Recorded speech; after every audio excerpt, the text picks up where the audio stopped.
wind advisory from Wednesday, November 26, 10 a.m. Eastern Standard Time to Thursday, November 27, no, 4 a.m. Eastern Standard Time. What? Southwest winds 20 to 30 miles per hour with gusts up to 50 miles per hour expected.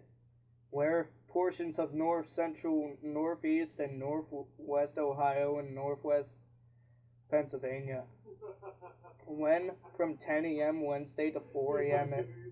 Eastern Standard Time Thursday.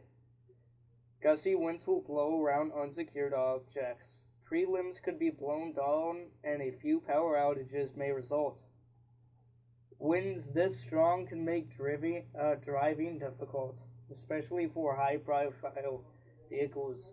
Use extra caution. Secure outdoor objects. Issued by NWS Cleveland, Ohio. Thank you.